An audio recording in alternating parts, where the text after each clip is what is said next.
Direction à présent les États-Unis. Kamala Harris est officiellement entrée en campagne. Ça y est, pour l'élection présidentielle. La candidate démocrate a même dévoilé hier le nom de son vice-président si elle gagne l'élection. Alors si vous êtes franco-américain, que vous vivez en France ou aux États-Unis, même si il est tôt encore aux États-Unis, appelez-nous pour nous donner votre avis sur le sujet. Oui, au niveau du standard, c'est au 01 80 20 39 21 que ça se passe. Et donc pour en parler de ce sujet, Kamala Harris et de son futur vice-président, si jamais elle remporte la course à la Maison-Blanche, on en parle avec Jean-Éric Brana, politologue, spécialiste des États-Unis et maître de conférences à l'Université de Paris 2 Assas. Bonjour Jean-Éric Brana.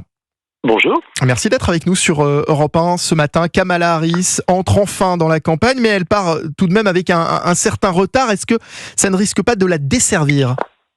Alors le retard a été comblé en 2 semaines, c'est même le côté exceptionnel de cette entrée en campagne dans lequel elle a refait le retard qu'elle avait dans les sondages et depuis 5-6 sondages, elle est même donnée devant de 3-4 points, voire 5 points pour certains d'entre eux, donc il y a véritablement une dynamique. Attention quand même, on est dans la lune de miel après ce changement de candidat et l'attente qu'il y avait que Joe Biden passe la main, ça peut ne pas durer, donc on va observer tout ça de plus près.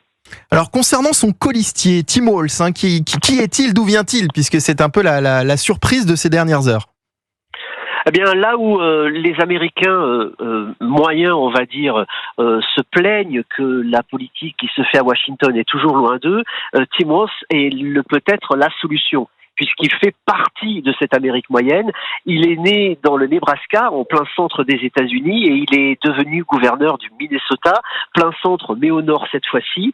Et il vient d'un milieu rural, une ville de 400 habitants, dans lequel il dit qu'il a eu sa classe dans une classe de 24 élèves de tout niveau. On connaît ça dans les milieux ruraux, même si c'est de moins en moins fréquent en France, dans laquelle il y avait 12 membres de sa famille, 12 cousins, donc on voit un petit peu qu'il a les pieds dans les racines rurales, et c'est bien ce qui manquait au Parti démocrate, puisque depuis 2016, à la fois les ruraux et les ouvriers votaient plutôt pour Donald Trump. C'est donc pour cela que Tim Walz a été choisi. C'est un homme débonnaire qui a eu une carrière bien remplie, 12 ans à la Chambre des députés, Chambre des représentants, et 2 mandats de gouverneur. Donc c'est un homme solide, mais qui a eu une carrière au plus près des gens, un ancien prof, également entraîneur de football, qui s'est toujours dévoué pour les autres, on va dire bon père de famille, bien sous tout rapport, l'homme blanc de plus de 50 ans que Donald Trump essaie de garder auprès de lui tant qu'il le peut, et que peut-être les démocrates vont lui voler en partie. Alors, toujours concernant Tim Walz, il fait partie de l'aile gauche du Parti démocrate. Mais non, ça fait partie de la propagande du Parti républicain. Mais vous savez, tout le monde au Parti démocrate fait partie de l'aile gauche du Parti démocrate dès qu'on écoute les républicains. La minute après l'annonce de Tim Walz, c'était déjà la rhétorique qu'on entendait sur Fox News, et on entendait tous les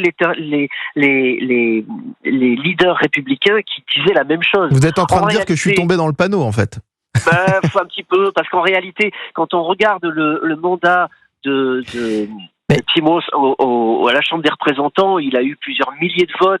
Ils ont toujours été au centre, voire même quelquefois avec les républicains, avec les modérés en tout cas, d'un côté comme de l'autre. Non, c'est quelqu'un de très centriste. Jean-Éric Brana, vous pouvez pas nier que Kamala Harris a été vu comme plus à gauche en tous les cas que Joe Biden.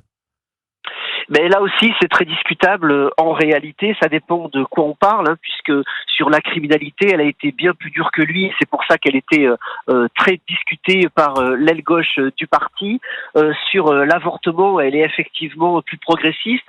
Mais cette histoire de progressisme, c'est surtout sur des micro-questions, des questions sociales.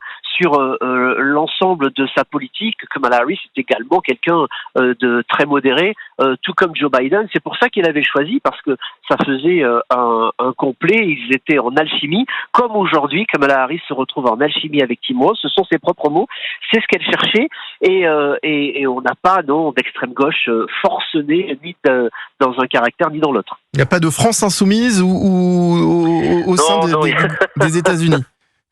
Non, il n'y a pas de France insoumise des États-Unis et même Bernie Sanders, ça vous surprendrait, mais s'il était en France, ne serait pas à la France insoumise, mais plutôt quelque part du côté du Parti socialiste. Bon, alors, selon vous, à vous écouter, Tim Walz, c'est un choix judicieux pour Kamala Harris en ce qui concerne les électeurs démocrates?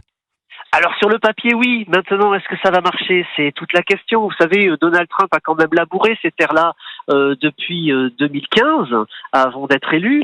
Il a su leur parler, trouver les mots. Il a su leur apporter les réponses qu'ils attendaient, puisqu'ils l'ont élu et qu'ils se sont coalisés autour de lui.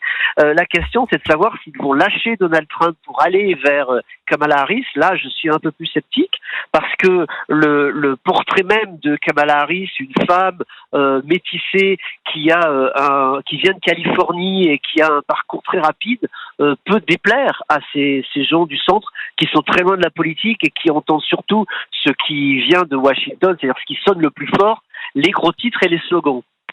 Jean-Éric Brana, ces dernières semaines, on a entendu beaucoup de républicains qui regrettaient finalement que Joe Biden ait jeté l'éponge, en tous les cas qui regrettaient que Joe Biden ait jeté l'éponge à ce moment-là de la campagne. Est-ce que vous pensez qu'aujourd'hui ils sont rassurés, ces électeurs?